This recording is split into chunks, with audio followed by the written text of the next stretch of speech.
Hello, hello, it's Rob here. This week we've got our first double episode drop. We're going to do this from time to time throughout Act 1, especially at points like this in the story where we hit a moment of reflection or introspection or introduction of a bunch of new characters, and this episode, Chapter 9, is definitely one of those moments. We're going to pause a little bit to take stock, check in, meet some new faces before the story starts barreling ahead again in Chapter 10, because this is a real transition moment here. If you listen to our introduction episode, we talked about the arc of Act 1 starting out with a stretch of confusion and weirdness, done, before moving on to the middle span of episodes, which are all about investigation.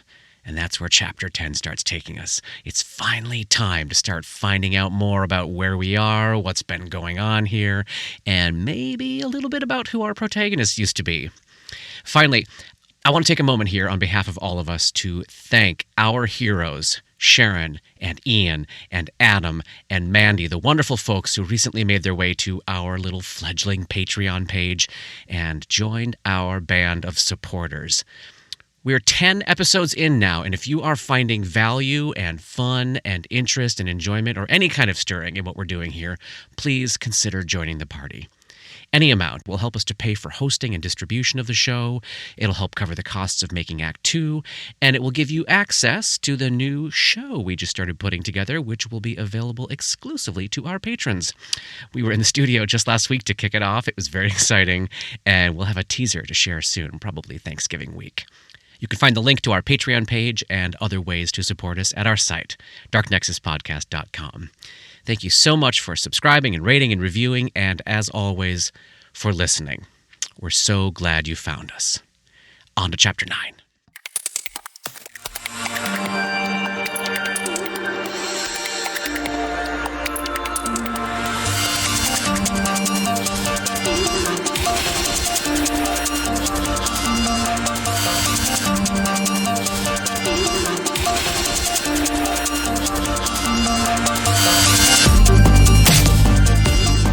Welcome back to Dark Nexus. My name is Rob. I'm the Game Master. We got our 4 players with us. I'm Katie. I'm Paul. I'm Robert. And I'm Jenny. Tonight, it's Act 1, Chapter 9. We have hit a milestone. 2 milestones, in fact. A story milestone, a very important point in the story of Book 1, is this reuniting with this other group of people, landing in the chapel and starting off the whole new chunk of interaction and information, frankly, is a big point in the story here. And the other milestone, of course, is reaching level 2. Woohoo! Yes! So we've got a lot to talk about, a lot of information to get out, and here's what I would like to do. You have the benefit of a full night's rest to care and deal with hit points, saves against, say, filth fever, Polly, and dealing with any lingering sanity damage. Why don't we kick off with some of those rolls just so we can have those taken care of.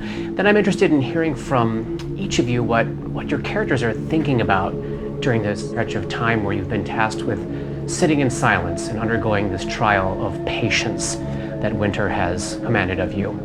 Then when you wake the next day, you'll be level 2, so we should talk a little bit about what that means for you. Then I'll catch you up with what's been going on inside the room during the rest of your day of rest and recovery. Sound good? Sounds good. Perfect. Yeah. Great. So, one thing you learn about this fantastic chapel is that in addition to the benefit of restful sleeping provided by the Shrine of Desna, which essentially protects you completely from all outside interference in your dream space. There is also a blessing on the altar to Pharasma, which acts as a hallow spell. Not that it's particularly important this particular night, but that would grant you, if you were a good alignment, benefits to your armor class, prevent you from possession, protect you from summoned creatures, that sort of thing. And it also allows you to heal an additional hit point from natural rest. So even without, say, one of you making a heal check to care for the other, you would heal 2 hit points overnight. And if it's a 24-hour day of rest, you'd normally heal 2, so you would heal 3. If somebody makes a heal check to successfully provide long-term care, you'd actually heal 5 hit points overnight. So who is actually down at this point? I'm still down 1. Great, you'll get that back. Everybody I else was got at it? full. Great. So just know going forward that the room is providing a bump to healing. The next thing we need to deal with is sanity damage. At this point, both Dora and Grip only had 1 point of sanity damage left remaining after 1 full day of rest. They are both gone. Everybody is at a clean sanity slate. But I still have a phobia. But you're still mad. But You're on your second day of not taking any sanity damage, counting towards the 7 you need to hit to try to remove the madness. I think that sounds likely. Yeah, it's gonna happen. It's gonna yeah, so absolutely but like insane. this is the safest place for him to do that. Where if he was like, I really need to take 5 more days and just hang out here and not do anything, I Well, would be the okay. building is falling apart. And we will talk about the food situation, but yes, let's discuss filth fever. Yeah. Our good friend Ray is still recovering from it. He failed his save yesterday. He now needs to make 2 consecutive saves in order to remove this disease. If somebody wants to make a heal check to attempt to give him a bonus, a +4 bonus to his fortitude save against the... Dora got a 15 on that heal check. So, Ray, you get to make a fortitude save plus And can I 4. also cast resistance on myself to add another +1 to Yeah, these? I was going to ask that too, but I think that this is not. No. No, and the only reason is that has a limited window of duration, and essentially this saving throw is representing how your body Got it. manages the entire day. Yeah, that makes sense. All right, time to make that roll, Polly. 10 on the die, +9, +6. Action point, can I do that? Sure. Okay. So that would be a 25.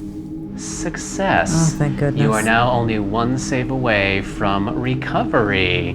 So, we've taken care of the healing, we've taken care of sanity, we've taken care of disease for the day. Ray is feeling better, not well yet, but he's feeling better. What are the 4 of you pondering as you sit under the pentagram of Asmodeus and contemplate your situation? Dora spends most of that time watching the other people in the room, trying to get a feel for their patterns and relationships and who's in trouble and who's, what's going on with them. But she would like to take time during that day to use psychometry on the silver box that they found that had psychic significance. And you make this roll, I believe, but she would like to use her last action point on it. Her last shame point. Yeah. And this is to read the psychic impressions left on the little box. Yeah. She, in the interest of, if anybody's interested while she's doing it, she'll do what she normally does, which is say the impressions out loud as they come to her. But if people are not interested, then she'll just do it silently. But she's not trying to hide it. Is it the sort of thing where you actually have the ability to do it silently, or is that something you can control, or does it have to come out loud? I guess I hadn't thought about that. As far as I'm concerned, that's entirely up to you. I like that. I like that idea that she can't do it silently. So Or that there's like a check, like a concentration check or something to do it silently if pressed. Oh, okay. Yeah. But yeah, I think in general, it would just come out. It's like the But automatic if we're writing, it ever just spills out. in a place where we needed to hide it, I would like the opportunity to try to do it silently. Trying to suppress something that you're trying to open yourself up to at the same time. So it's like you kind of just have to open the whole channel and That's let cool. it go. That's cool. So whenever you want to try to hold that in, we'll work out a Right. concentration check mechanic. She won't do it now, but Okay, great. Okay. So I'm making a perception check. What's your bonus? it's +7 plus an action point. I'll let you roll the shame point because I rolled extremely low here. I'm sorry. 5. Okay. You have a +7 bonus? Yeah. Okay. That's a 15 12 exactly. from Yeah. You rolled a 3. I don't like you rolling these.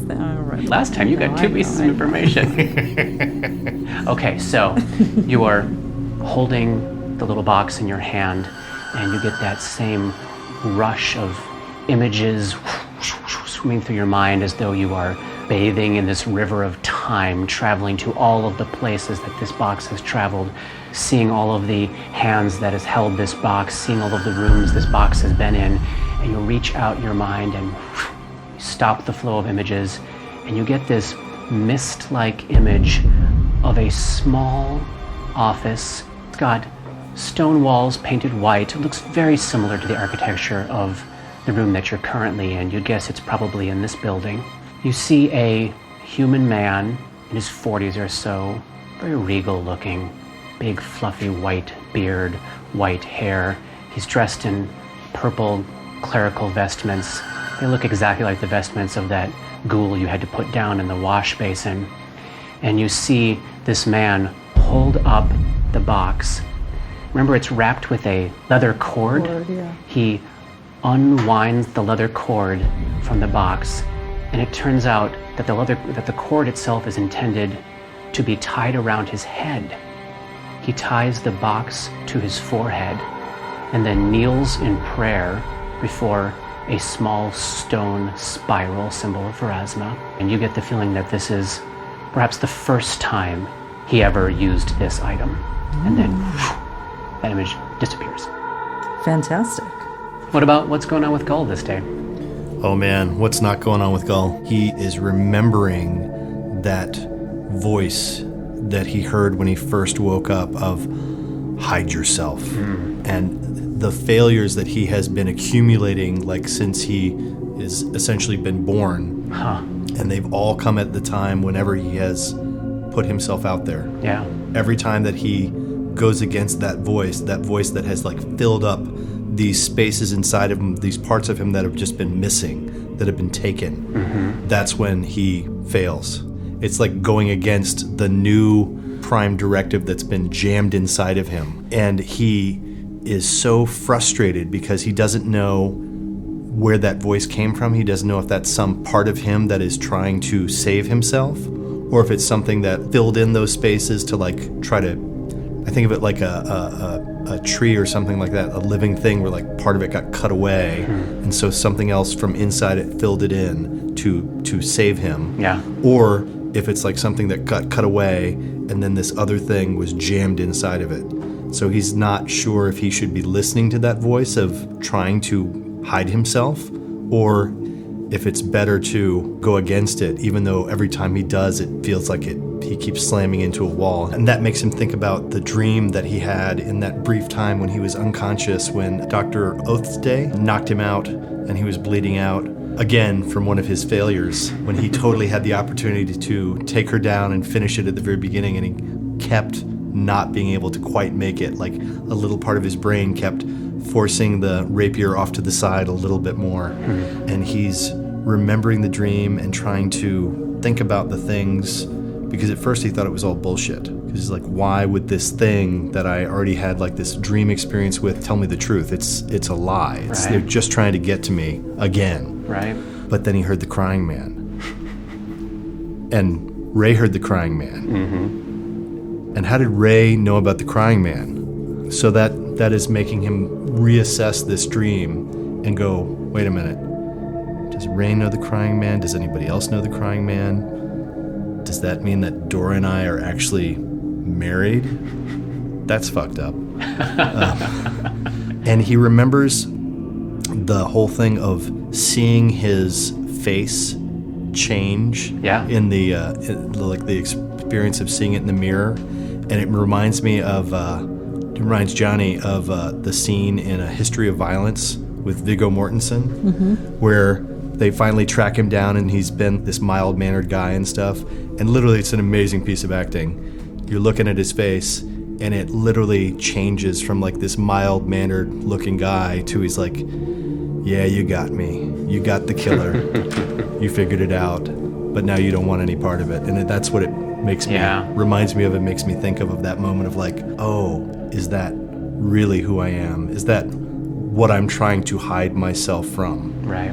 So we've got a lot of stuff that's going on in his head. And what's he doing as he's pondering all this stuff? Well, it would be so nice if there wasn't a tax on actually using my extracts for anybody other than myself, but my extracts currently only work for myself. Sure. So he's trying to think about, right now, selfishly, in terms of gaming the system of like, what can I do for the rest of these people that can at least get me that step further? So he's looking around and he spots like the boy with the family, and the husband and wife, he assumes husband and wife, again makes him look over at Dora and think about that. While he's doing all this, he's going through his formula book. He's fiddling with that mechanical torch thing. Right. Messing with that. trying to figure that thing out. He's looking at he's going through his stuff again. It's almost at this point become like a ritual thing of like taking his stuff out, looking at it. And he also at this point, since we're actually in a chapel, he feels like this is maybe a safe place to take his fox. Yeah. And he doesn't want to interrupt the priestess now, but he definitely, when this 24 hours has passed, he wants to go to her and ask if she will do some final rites for this fox. Great, let's touch on that when we pick back up.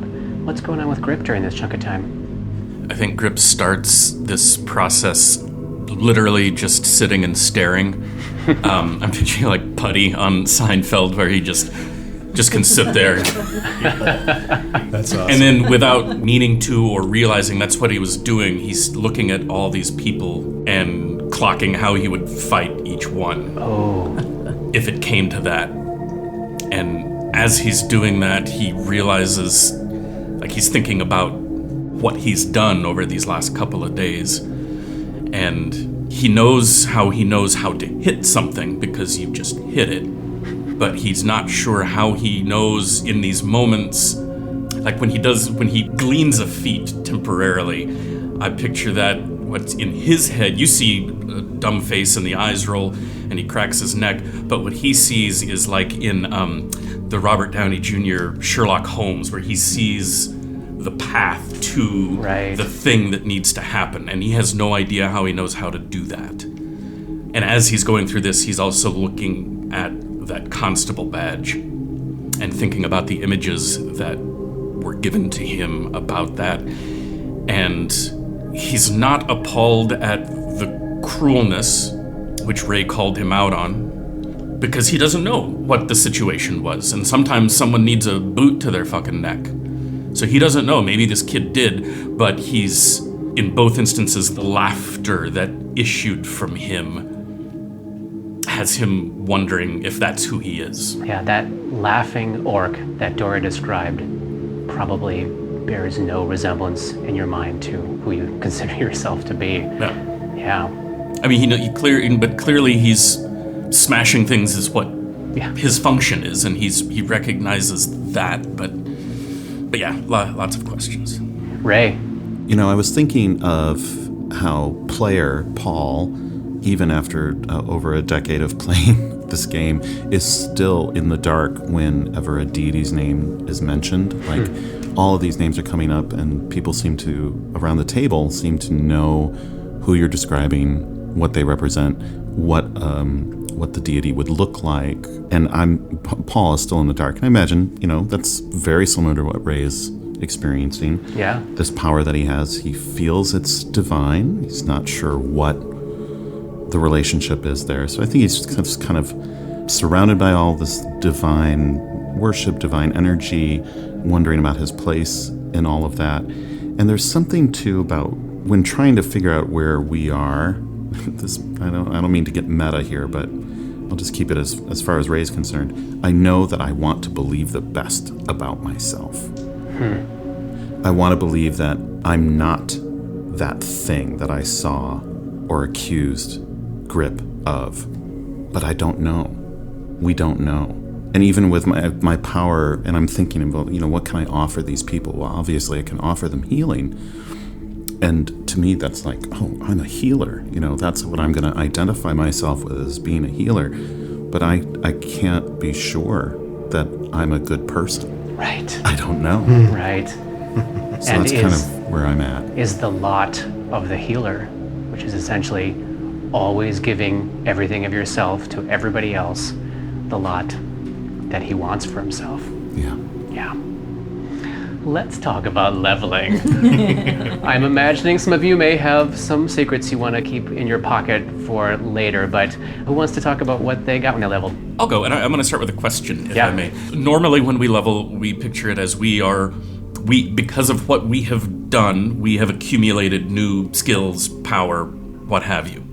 Is that how you envision leveling in this game, or are we merely unlocking things that were already there that we just didn't remember? That is such a great question, and one that I've wrestled with a lot. Katie and I have had lots of conversations about, if she decides to take ranks in the linguistic skill, which gives you knowledge of a new language. Is Dora learning a new language, or is Dora remembering a language? And there was a chunk of time as we were preparing to do this that I definitely thought it was 100% you were remembering stuff you used to know. My thought on that changed, mostly because I am interested in these people discovering who they are and having that be actually a separate identity from who they used to be. So I think it's probably a combo. Like when I look at what Grip does, I think for the moment, yeah, I bet he probably is tapping into things he used to know. And maybe that continues to be the case, or maybe we found a point where Grip discovers that he's learning new things entirely on his own as he maybe walks down a feat path that maybe you weren't expecting to take when you started this campaign. You might find a point story-wise where Grip takes control of the new Grip versus the old Grip. And I see, we've already talked about Dora and the languages, but I don't see whatever she unlocks psychically as necessarily having anything to do with who she may have used to be. So as far as I'm concerned, as we identify these milestones of gaining levels, we can also think as we share, what we can now do and how we do it. What do we as players think about? Like, am I remembering, or am I changing? Am I discovering? Did I find something? I'm guessing some levels will be obvious and some levels will be obvious in a different way. And some levels it might not be an interesting story point, but we can play that as it comes. Cool. I was just going to say, like, we as players won't know that until we find out who these people were to a certain extent. Sure, but I can also take direction from you.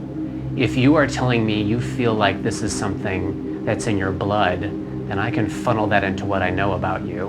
And if you're feeling like I want to separate myself from what I'm learning about myself, I think this is all the new me, I'll follow your lead where I like can. that idea of our backstories as a conversation that's Right. continuing to And develop. I know certain highlights, but I don't know all the details yet. So nothing is set until Nope. you've Nope. laid it out to us. Correct. I just want to, this is an addendum to that, this idea of like when we created these characters, not having a backstory that we had to, at least for me, I tried to pick a few characteristics, things that I cared about, and like those were the things that I based a character on. And I am loving it so much. It is so much more fun than doing a detailed backstory for me in terms of having a whole story written out, and because it gives room to flesh in and fill in those places of like what these things, where the meaning for these things came from. It's like watching Lost, where you meet this group of characters on an island and they all are what they seem to be to you, the viewer, and then over time, little pieces of their backstories reveal that they are not who they present themselves to be. None of them are. Interesting. Or they are not who they think they are, really. Yeah. We were all one of Bob Newhart's dreams. We'll have that conversation in 5 years. You want to kick us off with what you got when you leveled? Yes, I got more hit points, which are good because I used them. My will save is still +0. I don't get any bonus to will save until the 3rd level. Saves went up, BAB went up. I get a bonus combat feat at 2nd level. Nothing's really secretive this time, so I'll just say I got power attack, which opens up a whole new slew of feats I can choose from because now a lot of those have power attack as a prereq. That's awesome. That will be fun. I have 39 feats to choose from now. I hate playing your character. It's crazy. And then a new class ability, Brawler's Flurry. Essentially, if I'm using unarmed or monk weapons or light weapons, I can have the 2-weapon fighting feat if I want to take another attack.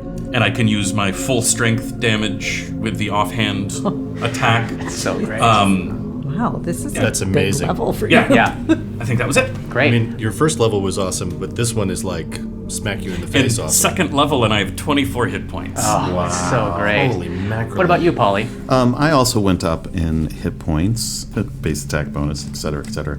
I think the biggest shift or change or new thing is I do have guidance, and I have detect undead, which is added to my spell list, which is Excellent. Nice. Ooh, that's Cool. exciting. Yay. Potentially very useful. yeah.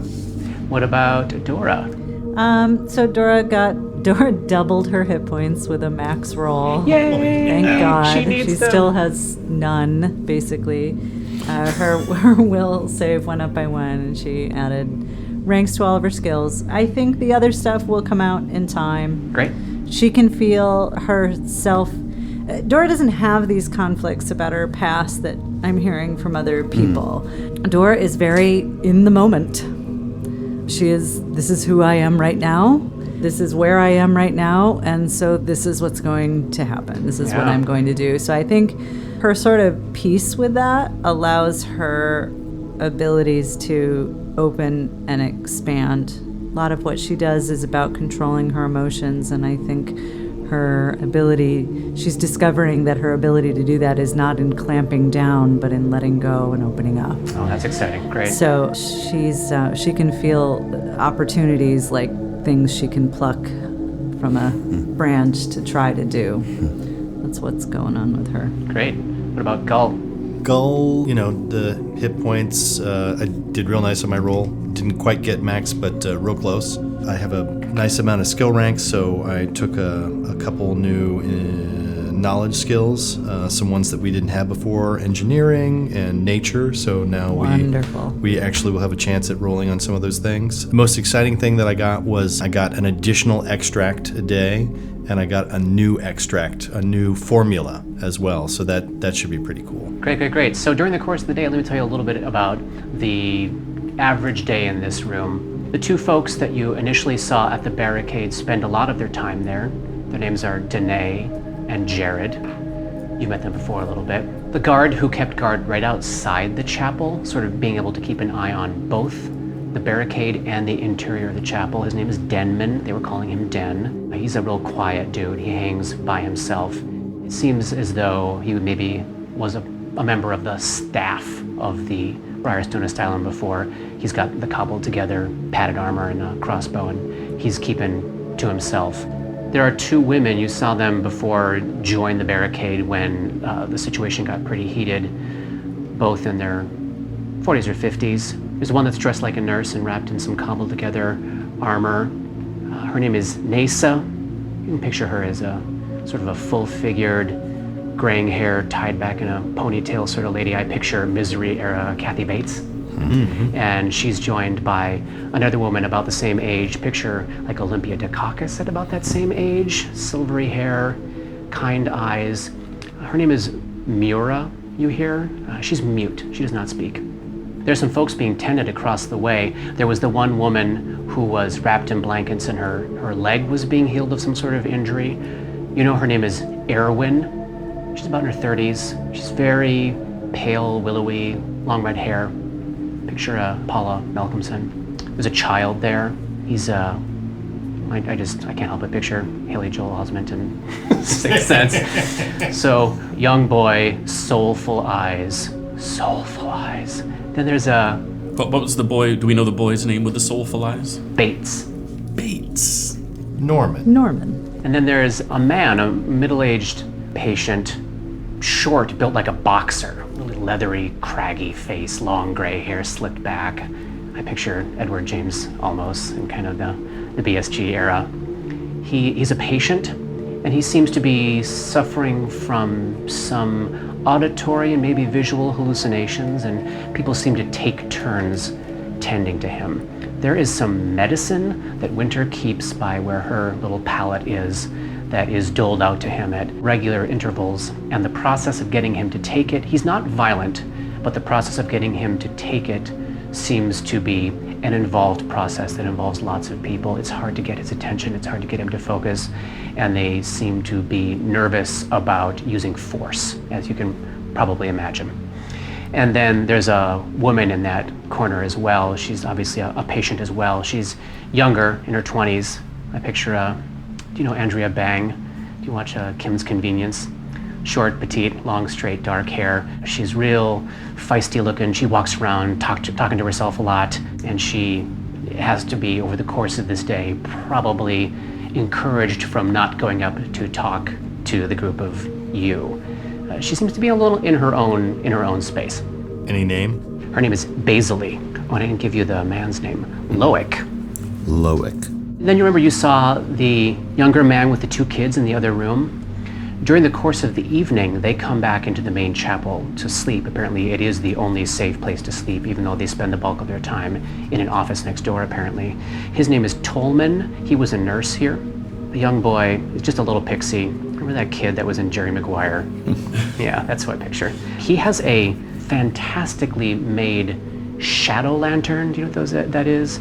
They're little boxy things that go around like a torch or a candle to shed shadow images on a wall. He's got this amazing one that creates images of flocks of birds, and as he kind of spins it, it looks like birds are flying around the room. And the girl that is with them, I can't help but picture like a first season Game of Thrones era Maisie Williams. A little firebrand,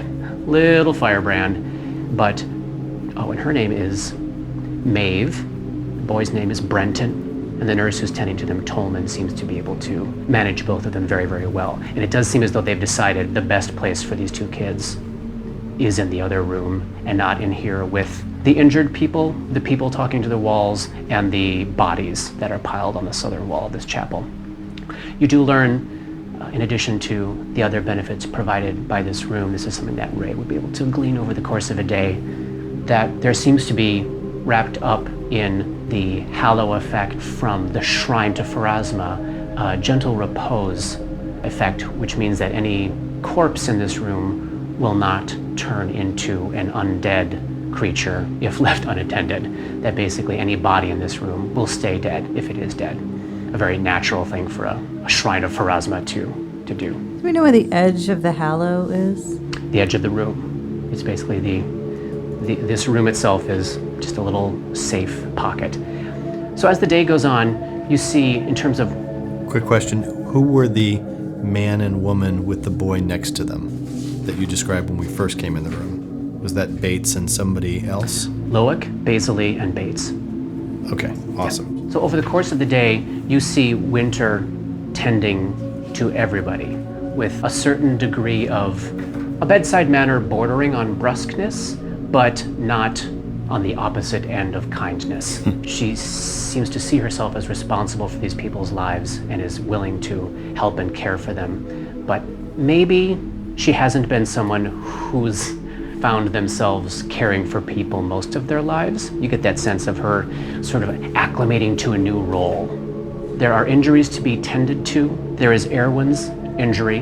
And you do notice through the course of the day, though you have to assume that Winter would have access to healing spells, she does not cast them. She seems dedicated to focusing on mundane healing in this room. But there are injuries to be tended to on Erwin and also the little boy Bates. He has some wounds on his face, claw marks on his face, they look to be several days into healing but are not yet fully healed. He's in recovery mode. So there's tending to be done there. There is food that has to be made. You see they have what seems to be a stockpile of food that they have hauled out in the form of grain and venison. They've got some crates filled with onions.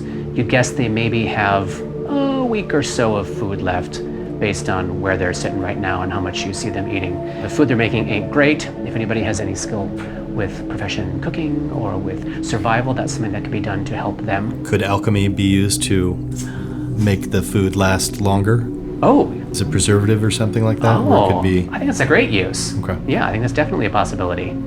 And then there is the job of helping Loic get his tinctures that he has to take. There are piles of broken ceiling support beams, chairs, furniture that has to get broken down to make firewood and also to help bolster up the barricade if anyone's looking for physical labor to do. Hey. That's just sort of an overview of what you see during the course of the day. So to make sure I understand correctly, we are to spend the day doing nothing, and then after the day is the test of charity where we have to find ways to help them. Exactly. So while we're doing this, we should not be chipping in. Okay. Correct. So the rest of the day passes doing the thinking that you've described. We rest overnight, level up, gain those hit points, big excitement, and those shame points. Yes. Yeah, Oh, you get your shame points more shame points replenished. this level. Oh, do we? 6. Oh, okay, I did do that. And Despite the fact that Ray succeeded at his save, he is still suffering from his filth fever. So he's got the, what is it, sickened and fatigued? Oh, it's brutal. So only one more day of that if you can make the save tomorrow, buddy. Oh, okay. Okay. And then mid-morning, Winter approaches the group. You have passed the test of patience. Now I will ask you to engage in the test of charity. Is there anything you would like to do to help us? I have the power to heal. It's some kind of magical ability. I don't know where it comes from. Is that something that's allowed within this temple? I haven't seen it. She looks down at your holy symbol of Shaylin. You do not know where your power comes from? I don't. You are not a priest of Shaylin. I have no memory of my life. What does that mean? It means that I believe all of us, have just recently come into consciousness in this building with no memory of where we've come from. All of you? Yes, true. We woke up downstairs in the cells. I did not remember who I was, where I was. And you all woke up at the same time? When was this? A week ago? 10 days? When was this? 3 days ago. What happened 3 days ago? We woke up. We woke up and the thing downstairs in the doctor's coat was cutting toes off a man. That was the first one we killed. Maybe you can tell us what happened 3 days ago. I will put some thought to this and when we talk later this afternoon. To answer your question, what is your name? You can call me Ray. Ray. On the first day, I say you can call me Ray, purposefully not bringing up my name, Brayden, which has been echoing in the thunder. yes. Nice. Very wise. I made the mistake on our first day of using my magic to heal the people I was with. That was before we were overwhelmed and swarmed by ghouls. I have learned, as long as we are safely in this room, I must conserve my magic to use against them should the time come. Ray destroyed 2 of them yesterday. That is good. They are an abomination that must be put down. You are free to do with your gifts as you choose, but this is why you do not see me using Pharasma's power in this chamber. I feel it more important to save it as an offensive weapon because these people, and she looks around, there's only one person in this whole situation who seems capable as a combatant, and that's Voston, the one who is leading the charge at the barricade.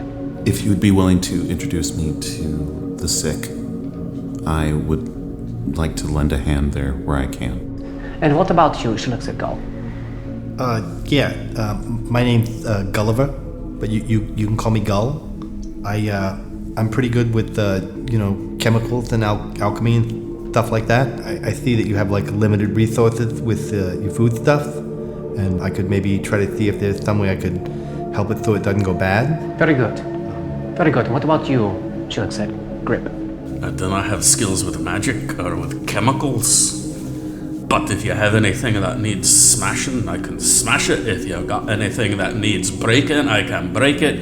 If you got anything that needs lugging, I can lug it. We do indeed. We will put you on firewood duty. And, madam. Afraid I don't have the physical strength of my friend, and the things I can do veer rather in another direction than Ray's. If you have objects or even corpses that you might want to know more about, I might be able to help you. Or if that woman who doesn't speak, I think her name is Mura. Yes. If you suspect she has something to say and you'd like to know what it is, I might be able to reach her. I might even be able to help with Loic and his medicine taking, though not by physically restraining him, of course. No, of course not. Mura has indicated repeatedly that she does not wish to communicate. Now, she does not express this violently or aggressively, so perhaps over time But I would leave that to you and would not assign that to you. If you are able to establish a rapport with her and you wish to pursue that, that is up to you. But if you are willing to help calm Loic down, that would be very useful for all of us. Katie is wondering if there's a way to use hypnotism to chill him out. Oh, there absolutely may be. Let's start with Dora. And Gull is also going to ask, John wants to ask, would my alchemy skill be any use in terms of looking at the medicine that they're giving him, in terms of altering the dosage or making it help in some way, or maybe even making more of it Yeah. with what they have.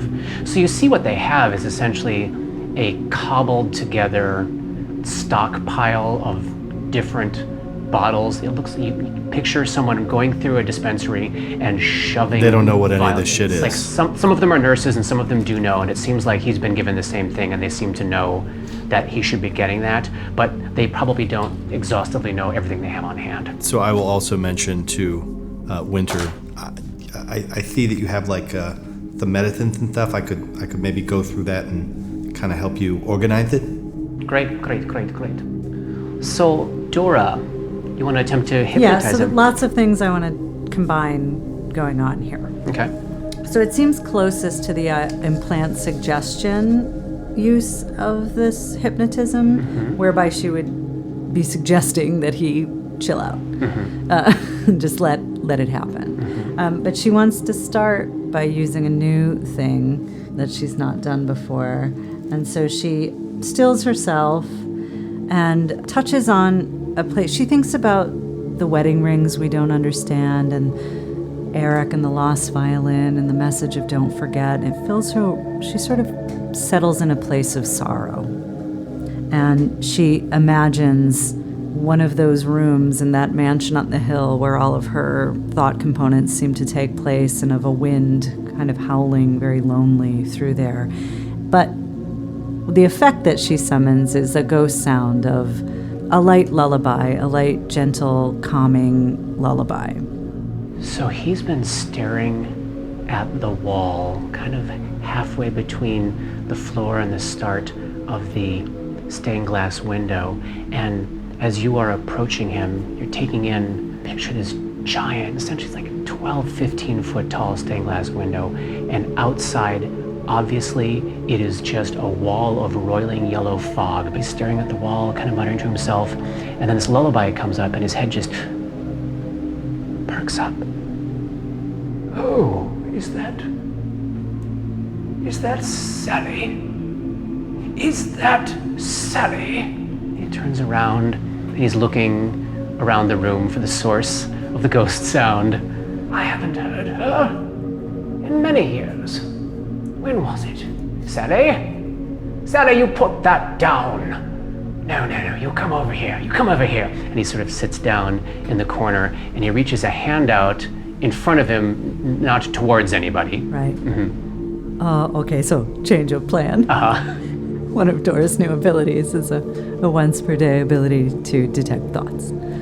So she's going to try that. It's just like casting a spell for her, so she summons an image of a very tightly wound scroll being unfurled, and that feeling of sorrow that accompanied the ghost sound shifts into a place of it's superiority, but not without kindness. It's just like a teacher looking down upon a student who is eager to learn. And so she touches into that place of Sally and whatever he's reaching for, and she just wants to get an idea of what he's going through. Okay, he gets a will save, right? Yes. Like that. Okay. You're touching into a mind that is not whole, but is filled with images. You see a young girl, probably 7 or 8, in this very stylized, almost cartoonish Alice in Wonderland bright blue dress. And she is laughing as she skips through a field of green grass while a very gentle rain falls. A A rain that is not screaming people's names, a rain that is not splatting like blood, a rain that is not burning his flesh, and he loves the sound of that rain. And something about this day and that time with Sally is what he's trying to concoct out of what's happening. So she shifts back into that place of sorrow and picturing the wind howling through the rooms and changes the ghost sound to rain falling gently on a window. Excellent. Before she begins her process of... So the sound of the rain is enough to calm him and soothe him, and you get a nod from Mura, who has approached, again, a picture sort of Olympia Dukakis coming up behind you, silently laying a hand on your shoulder. She gives you a nod, and she pulls out a little blue tincture, and Loic gives a nod of happy place, serenity, and she delivers the medicine.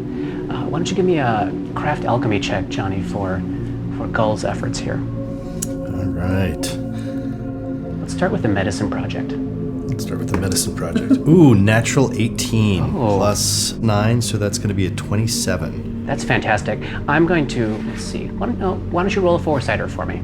Four-sider? I don't have to roll that, you can roll that. 4. So you, through your efforts, would guess that you have expanded the length of time that they've got usable medicines to do the things they need to do from the 3 days they were at to 7 days. They've now essentially got a week of medicine to distribute around if nothing else drastically changes. Does that make sense? Yeah. Great. And give me a check on dealing with the food as well. And I will tell her that. Great. Go. And I would also try to, like, anything that they have that are tools to, like, do anything. Yeah. I would do my best to clean it, repair it, make sure that it's actually, go, this is where this should be, this how this connects to this is. Yeah. And I would take the 2 nurses or whoever is acting as the people that are giving out the stuff and basically go, look, I'm not trying to tell you how to do your job, but I understand how to make these medicine.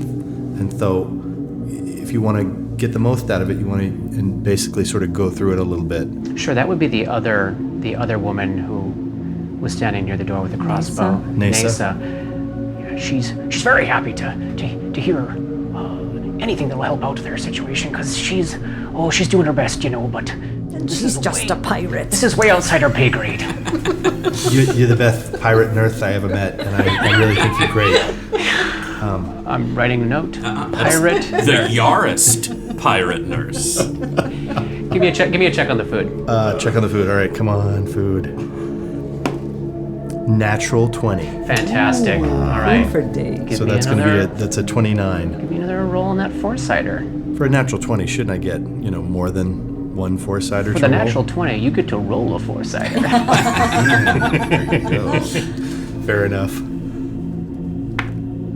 4 again. Oh, wow. Excellent. So Can I add an action point to that?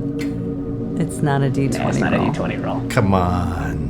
You have extended the This food is not supplies. a moment of shame. No, you should feel good about what you just did. All right. And Grip, Can I ask a question? Yes. Just referencing what Dora did. So the mind was broken, but it was not what she experienced trying to hypnotize Ray, correct? In that where there's nothing. Well, I never got to hypnoptize him. But didn't But you? But whatever I it was you detected did. thoughts. Oh, was that what you did Which to is him? about like seeing what's on the surface of their mind. Like when you get to the third Gotcha, round okay. of detect thoughts, you can sort of see like there's a guy in the basin, like I saw in the laundry room. Yeah. Just sort of what's at the forefront of the mind. It's not delving deep to recall memories. Gotcha. Okay, I missed. Okay, thank you. you want to give me a strength check to deal with the chopping up of firewood and hauling it around? Oh no. 5. Oh, don't embarrass. Oh, buddy. I rolled a 2. I rolled a 2 on my firewood chopping. Shame point. Shameful. Okay, so Robert, imagine if you were Can I ask a question first? Yeah. What did they give me to chop wood with? probably something crappy. Was it a slashing He weapon? used a slashing instrument to try to chop wood. Oh, That's too brilliant. oh, that's Poor fascinating. So, well, this is even better than where I was gonna lead you on this question. So we can imagine that you're brought over to this pile, and this is all sort of happening at the same time, so maybe Muro was available at this moment to direct you over there and kind of get you set up without speaking.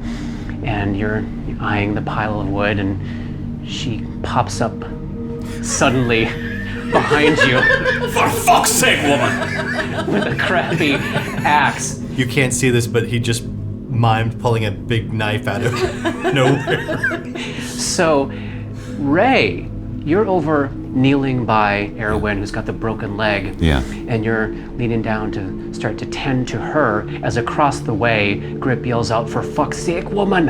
and makes a bit of a show of some rage there. Yeah. He doesn't escalate past that, but he's dealing with a very serious phobia, and he's taken quite aback and just yelled out. Erwin's eyes open, and you see her look around for the source of the sound. Her eyes lock on Grip, and she says, Oh no, he came back. I didn't say a thing. Don't you kill me, Mom. I promise. I didn't say anything. I didn't say anything. And she starts bawling, and she's like trying to stand up and scramble away, and she's now screaming because she's trying to stand on this broken leg. Please, settle down. I don't know what you think you saw, but it's okay. You're okay. You're safe. Please, have a seat. I didn't tell anyone. No, you're safe. You didn't say a word. Everything's okay. But he came back. It's okay. We're just here to help. I'm here to help. What's your name? My name's Ray. Call me Ray, okay? Ray. Okay. Would you kill me before he does, please? No one's gonna kill you. Give me a diplomacy check. Yeah. Oh, shoot. Japers. Yeah, never mind your rotting arms and legs. So I take a -4 penalty on charisma-based skill And checks. this is because you're rotting. Yes, Right, yes. right.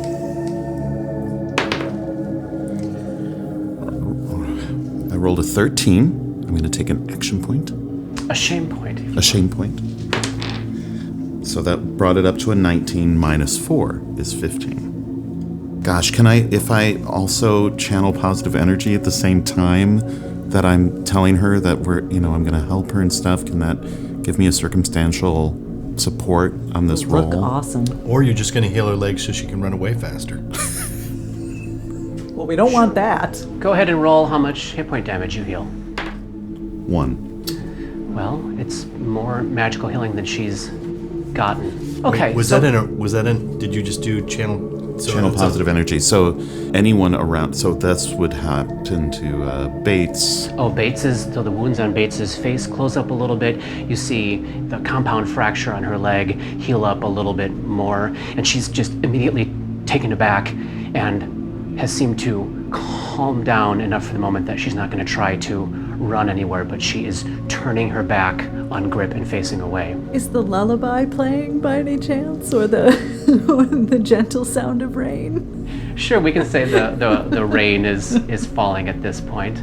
So wait, you created an auditory hallucination for everyone in the room? I thought that was just for Loic. It's a sound. It's just there. Yeah, everybody heard that. Wow. So she's calm for the moment. What do you say to her? Okay, so my friend over there, you seem to have seen him before. He promised he'd kill me. I'm not gonna let him kill you. He looked me in the eyes while he was holding me over his head with one hand. He looked me in the eyes and he said he'd tear me apart with his bare hands, and then he'd find my mom and he'd kill her. Then he'd find everyone my mother ever loved and he'd kill them. No. He promised me on Okay, his soul, he said, and then he laughed and laughed and laughed. I'm not gonna let that happen. Winter would probably be drawn over here by this point. Yeah. Erwin, what are you talking about? When did this happen? It was 3 years ago. It was in Farast. Farast is essentially our equivalent of the month of March. It was the night that Dr. Trace disappeared. And he told me I couldn't tell a soul, so I haven't told a soul. I think I've already said too much. No. Grip, would you come over here? Hey. When you even take a step Obviously, she freaks, so Winter holds up a hand and says, no, stay where you are. Did you threaten this woman's life? Not that I remember. I have no idea what I've done before we woke up downstairs. Erwin is watching you talk. She holds Ray's hand. He seems different. He has no memory of this. How can he have no memory? He's a changed man. A lot of good that did Dr. Trace, didn't it? She folds over herself under her blanket and curls up in a ball and seems to wish to be left alone. Okay. I'm gonna just nod at Grip. Sorry I fucking startled anyone. That thing in the basement got into my head. And the axe... Well, it fucking terrified me. I do not know why. I'm gonna look up at Winter. Winter. Yes. Is there something else that Grip could do with his strength that doesn't involve sharp objects? Can you fire a crossbow? I don't see why not. Why don't you take a shift at the barricade? Now that I can do. She sends you down there, and we'll say a couple of hours pass as all of this drama transpires. And as she gathers the four of you up after this test of charity has been passed, she sits you down over by her pallet on the northern end of the room, far away from the symbol of Asmodeus. She sits you down and looks you all in the eyes and says, now, let us have a conversation about what is going on here. End of chapter 9. We'll pick it up next time.